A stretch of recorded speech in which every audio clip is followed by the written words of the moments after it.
అసలు 1000 కొట్టురా 2000 కొట్టురా అడక తింటున్నాము. మా బాధ అని చెప్పుకోవాలి. నేను గౌరవ రేవంత్ రెడ్డి గారికి వీరాభిమానిని అయినా కూడా నేను ఏ రోజు కూడా నాకు గవర్నమెంట్ క్లెయిమ్ చేయాలి. మా కమిషనర్ సార్ అంటే నాకు వీరాభిమాని మా భగనాథ్ సార్.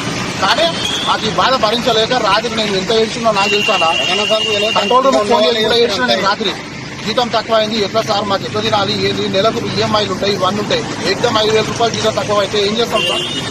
ఇంటి కిరాయిలు నెలకు 7500 ఇంటి కిరాయి ఎట్లా బతకాలి? 2 పిల్లల్ని పెట్టుకొని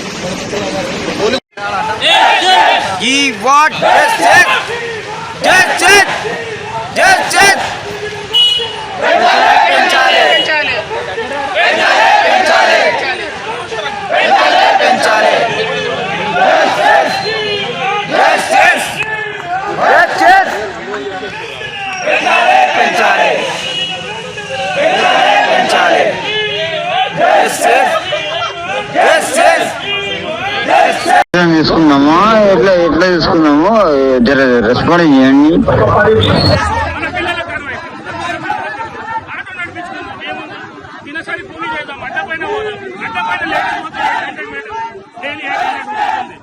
పోతారు వాళ్ళు 11కి పోతారు, 1కి దిగుతారు, 5కి ఇంటికి వెళ్తారు.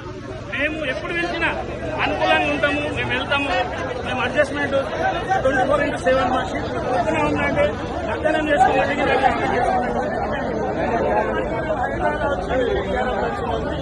ఈవెన్ మేము లీవ్ పెట్టింది లేదు.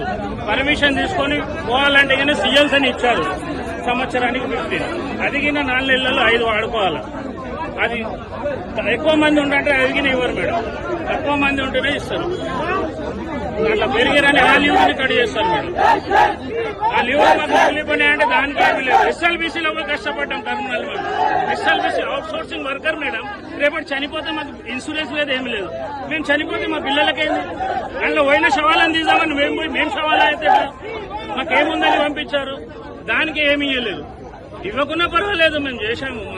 మా వృత్తి కాబట్టి సార్ వెలుసుకెళ్ళాలి, మేము చేశాము. మేము అంతటా కాంప్రమైజ్ అయ్యి చేస్తున్నాం మేడం. ఈ జీతాలలో కాంప్రమైజ్ కావాలంటే ఎట్లా మేడం చెప్పండి? ఎట్లా బతకాలి? దినదినానికి పప్పు ఉప్పు రేట్లు పెరుగుతున్నాయి కానీ తగ్గట్లేదు కదా మేడం. అన్ని రేట్లు పెరుగుతున్నాయి. మాకు ఎట్లా పరిష్కారం ఏ విధంగా చూపిస్తారు?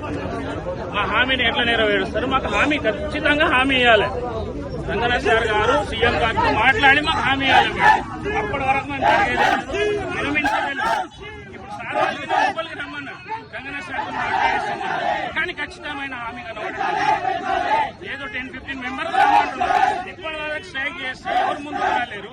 మేము స్టార్ట్ చేసినాక కొంతమంది పెద్ద మనుషులు వచ్చి మేము మాట్లాడదాం అంటున్నారు. అదే ముందు మాట్లాడితే మేము రోడ్డు మీదకి ఎందుకు వచ్చాము? రాదు కదా మేము. ఎక్కడి నుంచి జీతాలు